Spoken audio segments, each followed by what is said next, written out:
Hello नमस्कार दोस्तों, मैं हरि वर्मा आपका स्वागत करता हूं आपके अपने HN study hub YouTube channel पर। दोस्तों यहां पर आज पढ़ेंगे जीके, जीए और जीएस। जीके वो सब्जेक्ट है जिसमें पॉलिटी, ज्योग्राफी तथा करंट और जो करंट जीके में जो भी चल रहा है उससे रिलेट करती हुई सारी स्टैटिक जीके उसको कवर सारी इसमें किया जाएगा। और साथ ही दोस्तों स्टूडेंट्स, ये जो जीके है दो तरह के स्टूडेंट्स, एक स्टूडेंट्स जिसको पता ही नहीं है कि जीके में क्या पढ़ना है, उसके लिए जीके काफ़ी लंबा और बहुत ही अनलिमिटेड एरिया में है। और जिसको पता है कि जीके में क्या पढ़ना है उसके लिए ये लिमिटेड है कि जीके में क्या पढ़ना है क्या नहीं पढ़ना है। आज पढ़ने वाले हैं जीके में जो भीमराव अंबेडकर, जिन्हें संविधान का निर्माता, संविधान के जनक कहा जाता है। अभी हाल ही में 14 अप्रैल, दोस्तों आपका टाइम ज़्यादा न लेते हुए स्टार्ट करते हैं। डॉक्टर भीमराव अंबेडकर, डॉक्टर भीमराव अंबेडकर जो कि संविधान के निर्माता और जनक कहे जाते हैं, इनका बर्थडे 14 अप्रैल 1891। इनका बर्थडे 14 अप्रैल 1891, 6 दिसंबर 1956। इन्होंने 65 वर्ष की ईयर में इनका देहांत हो गया था। इनका बर्थडे 14 अप्रैल 1891 तथा 6 दिसंबर 1956 में इनका देहांत हो गया था। साथ ही इन्हें भीमराव अंबेडकर को संविधान का निर्माता तथा जनक कहा जाता है। और साथ में इनका पूछा जाएगा इनका जन्म स्थान कहाँ है। जो टीचिंग एग्जाम्स है जैसे पटवारी हो गया, ग्राम सेवक हो गया, उनमें ये पूछ लिया जाता है कि इनका जन्म स्थान कौन सा है। याद रखना मऊ, जो कि MP, वही मध्य प्रदेश जहाँ के CM शिवराज सिंह चौहान है। ठीक है। और साथ में इसके साथ साथ एक क्वेश्चन और पूछ लिया जाता है कि जो डॉक्टर भीमराव अंबेडकर, जिन्हें संविधान का निर्माता कहा जाता है, उनका जन्म स्थान तो मऊ MP में, लेकिन इनका समाधि स्थल, ये आपको क्वेश्चन अक्सर एग्जाम में मिलेंगे। समाधि स्थल किस नाम से है और कहाँ पर है, याद रखना इनका दोस्तों चैत्य भूमि समाधि स्थल, जो कि महाराष्ट्र में। इसमें कंफ्यूज नहीं होना कि उनका जन्म तो MP में हुआ था और उनका समाधि स्थल महाराष्ट्र में बना हुआ है चैत्य भूमि के नाम से। तो साथ ही एक क्वेश्चन और पूछा जाता है कि जो डॉक्टर भीमराव अंबेडकर है उनको मरणोपरांत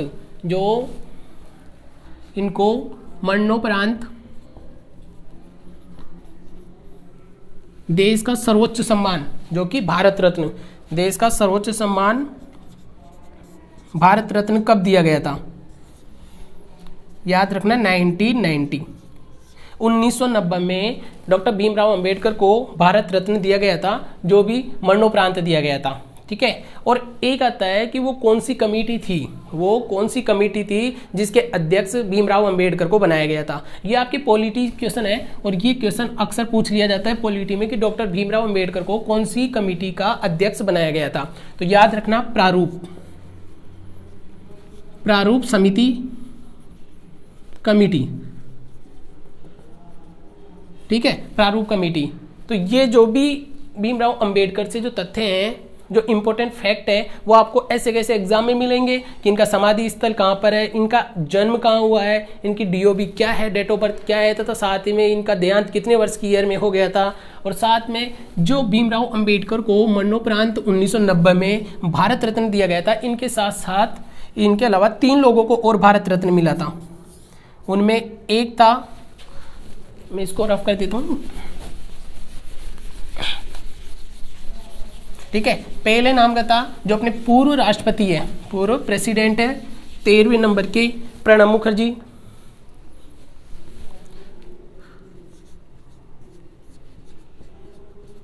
पूर्व राष्ट्रपति प्रणब मुखर्जी।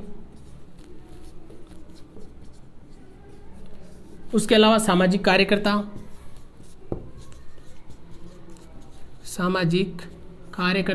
नानाजी देशमुख।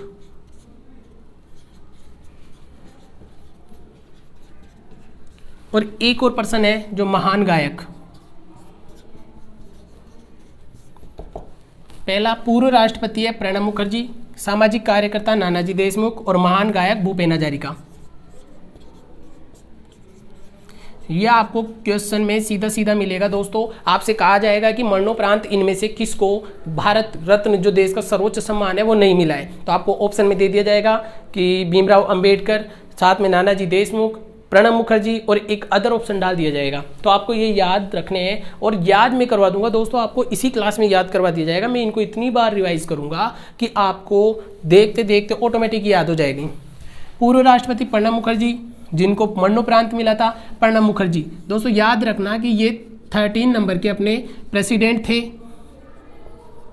ठीक है। और 14 नंबर के अभी कौन प्रेसिडेंट है? 14 नंबर के रामनाथ कोविंद, श्री रामनाथ कोविंद, जो अभी वर्तमान में 14वें नंबर के प्रेसिडेंट है।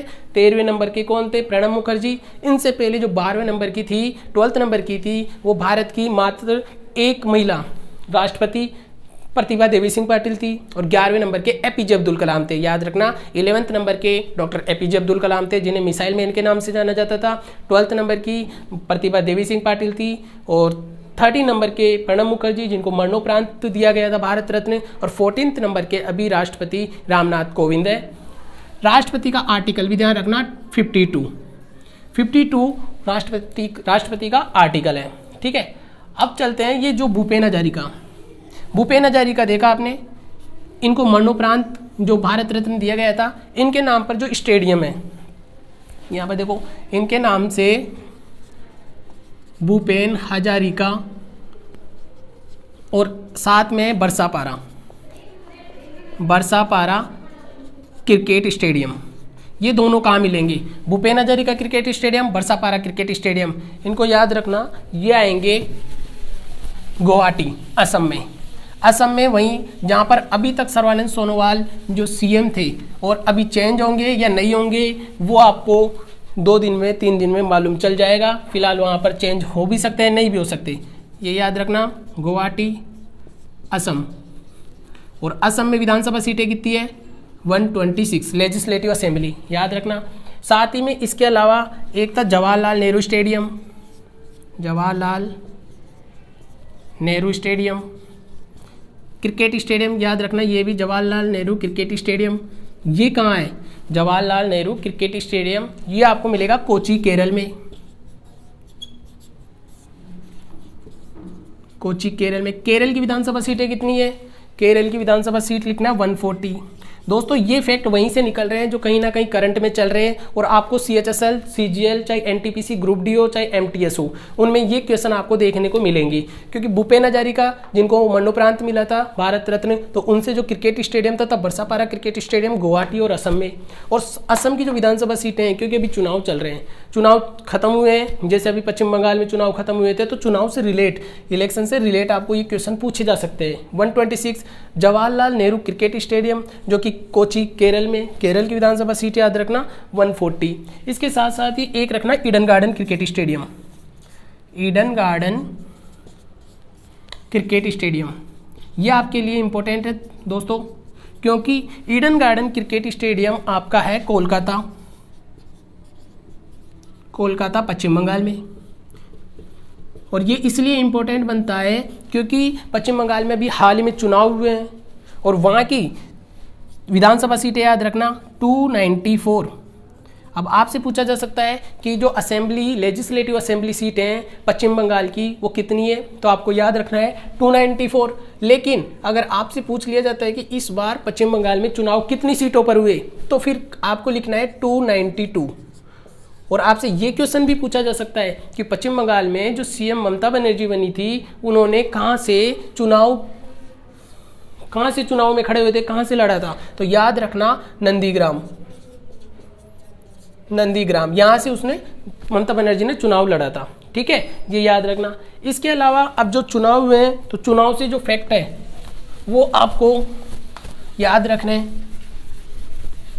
चुनाव, इलेक्शन कमीशन, सबसे पहले पूछा जाएगा आपको इलेक्शन कमीशन का आर्टिकल कौन सा है, फिर पूछा जाएगा इलेक्शन कमीशन जो भी हाल ही में जो चीफ इलेक्शन कमीशन है वो कौन है? इलेक्शन कमीशन, दोस्तों इलेक्शन कमीशन, इसका आपको आर्टिकल पूछा जाएगा, तो आर्टिकल याद रखना 324 324, ये क्वेश्चन पूछा जाएगा।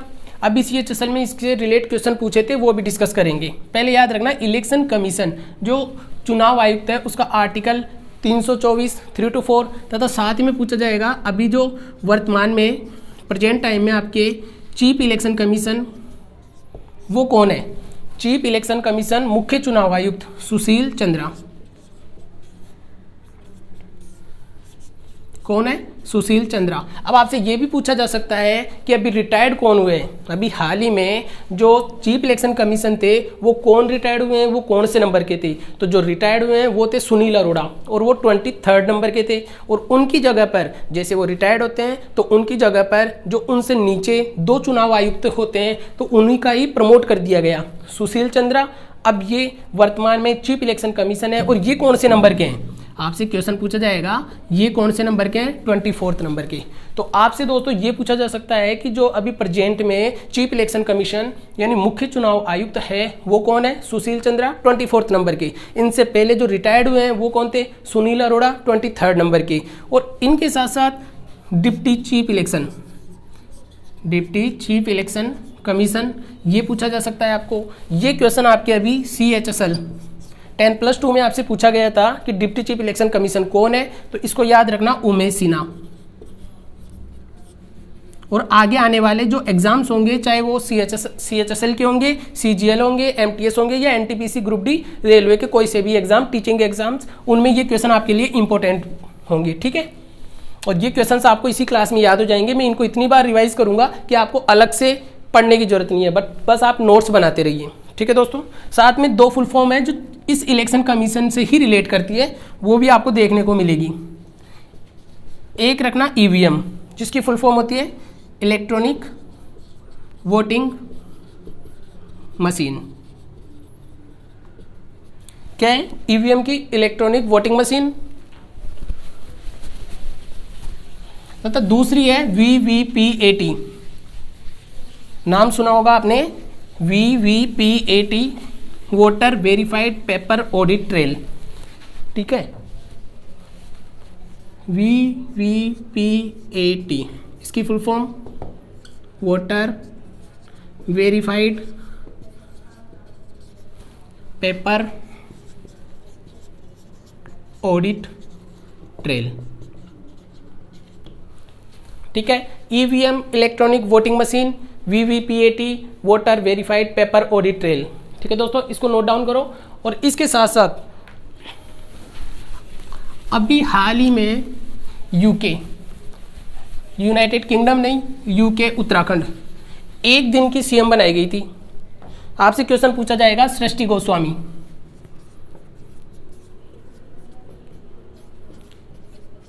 सृष्टि गोस्वामी कौन है, ये कहाँ की रहने वाली है और ये अभी न्यूज़ में क्यों है, मैंने इसका नाम ऐसे ही कहाँ से उठा लिया। तो ये सारे क्वेश्चंस ऐसे नहीं उठाए हुए हैं दोस्तों, आपके करंट से रिलेट है। सृष्टि गोस्वामी जो कि 1 दिन की CM चीफ मिनिस्टर, 1 दिन की जो चीफ मिनिस्टर मुख्यमंत्री बनाई गई थी वो उत्तराखंड की सृष्टि गोस्वामी को बनाया गया था। कहाँ की रहने वाली है, दौलतपुर। अब ये दौलतपुर कहाँ पड़ता है, याद रखना हरिद्वार।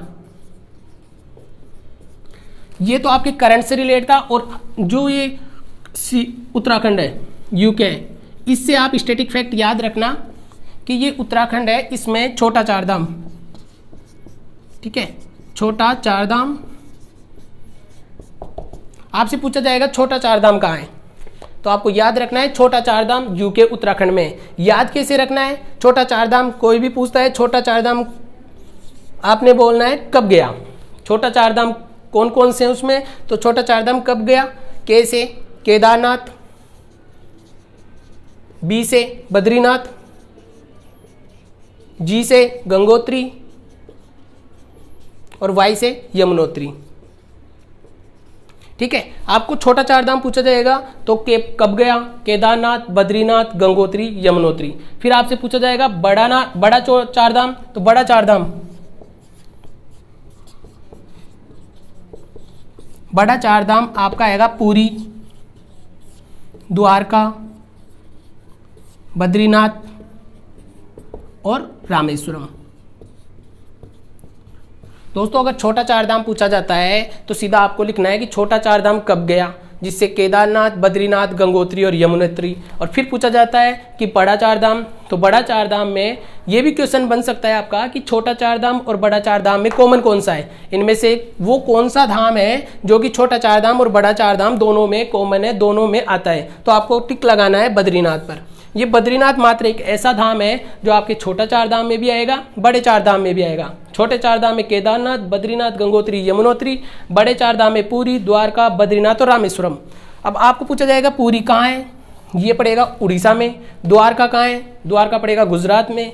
बद्रीनाथ कहाँ है, ये यूके उत्तराखंड में, जहाँ की एक दिन की सृष्टि गोस्वामी को सीएम बनाया गया था। और रामेश्वरम ये कहाँ है, ये पड़ेगा तमिलनाडु में। तमिलनाडु में जहाँ पर चुनाव हुए थे अभी हाल में, तमिलनाडु का जो नया सीएम कौन बनाया गया है, याद रख लेना, M.K. Stalin. M.K. Stalin Tamil Nadu, जिसके गवर्नर बनवारीलाल पुरोहित है, और अभी हाल ही में नया सीएम बनाया गया है, उसका नाम है M.K. स्टालिन। ठीक है। और उसके साथ साथ तमिलनाडु का ये भी ध्यान रख लेना दोस्तों कि इसमें लेजिस्लेटिव असेंबली सीटें कितनी है तमिलनाडु में, 234, 234 इसमें तमिलनाडु में लेजिस्लेटिव असेंबली सीटें। ठीक है दोस्तों। और इसके साथ साथ अब आपसे जैसे ये जो छोटा चार धाम आपको बताया गया है, इसमें आपको ये भी बताया जाएगा ज्योग्राफिकल फैक्टर को देखते हुए ये दिखाया जाएगा कि आपको ये केदारनाथ से कौन सी रिवर निकलती है, कौन सी केदारनाथ का उद्गम, जो केदारनाथ से निकलने वाली जो नदी है उसका उद्गम कहाँ से होता है। फिर बद्रीनाथ से कौन सी नदी निकलती है, साथ में जो गंगोत्री है वो कौन सी नदी निकलती है, या यमुना से कौन सी नदी निकलती है। दोस्तों आपको याद रखना है कि जो ये छोटे चार धाम है, यहाँ पर सबसे बड़ी नदी गंगा नदी निकलती है, और गंगा नदी की जो सहायक नदियाँ कौन कौन सी होती है, यमुनोत्री से यमुना नदी गंगा नदी की सहायक नदी है। केदारनाथ से कौन सी नदी निकलती है, और बद्रीनाथ से कौन सी नदी निकलती है। तो ये जो ज्योग्राफिकल के फैक्ट है ये भी आपको बताया जाएगा। अभी के लिए आप इतना ध्यान रखिए कि कब गया ये छोटा चार धाम है। ठीक है। अब इसके साथ साथ कुछ डैम है, क्योंकि आपको पता है दोस्तों जितनी भी नदियाँ होती है उन्हीं नदियों पे डैम बनाए जाते हैं, परियोजना बनाई जाती है। वहीं से ही आपके जो नेशनल पार्क है, राष्ट्रीय पार्क, तो साथ ही उसके अलावा जो परियोजनाएं हैं वो यहीं से निकलती है। स्टैटिकल फैक्ट होता है वो, और जो करंट से ही रिलेट करता है। ऐसा कोई सा भी क्वेश्चन नहीं है जो आपको आउटसाइड में पढ़ा रहे हैं या आउटसाइड में मिलेगा, ये सारे आपको एग्जाम में ऐसे ही दिखेंगे। जैसे आपको पहला है हीराकुंड बांध, क्वेश्चन पूछा जाएगा हीराकुंड बांध कौन सी नदी पर है। फिर पूछा जाएगा सरदार सरोवर बांध, सरदार सरोवर बांध। तीसरा पूछा जाएगा इंदिरा सागर बांध, इंदिरा गांधी बांध, इंदिरा गांधी बांध। हीराकुंड बांध, सरदार सरोवर बांध, इंदिरा सागर बांध, तथा लास्ट पूछा जाएगा आपको मेट्टूर डैम या मेट्टूर बांध। ये चार इंपॉर्टेंट क्यों बनेंगे।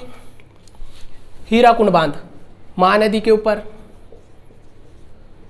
याद रखना दोस्तों, सीधे सीधे आपको क्वेश्चन पूछा जाएगा हीराकुंड बांध कौन सी नदी पर बनाया गया है, सरदार सरोवर बांध कौन सी नदी पर बनाया गया है, इंदिरा सागर बांध कौन सी नदी पर बनाया गया है।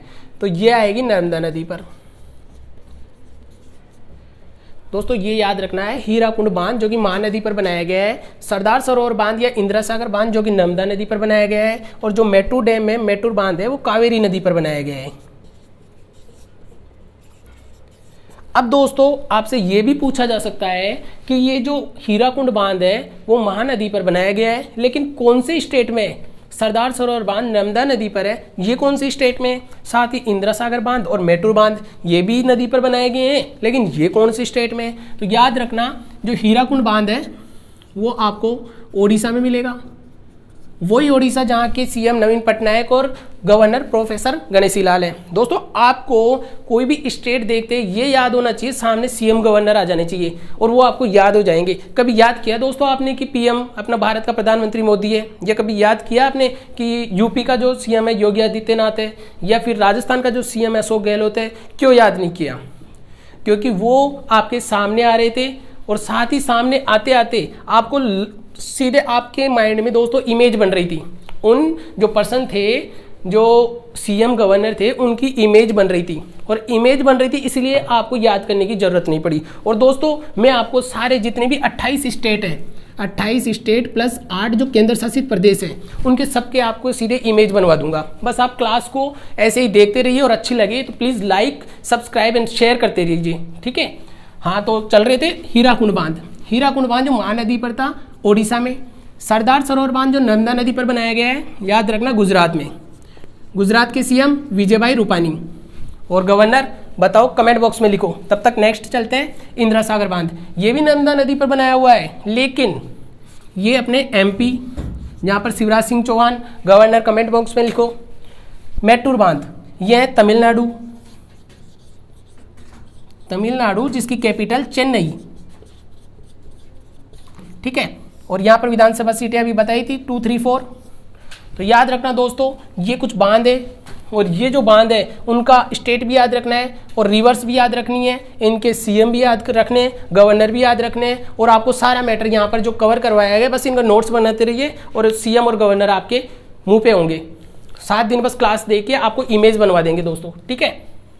ओके दोस्तों, अच्छा लगे तो शेयर करना, कमेंट करना और सब्सक्राइब करना, लाइक मत करना भूलना।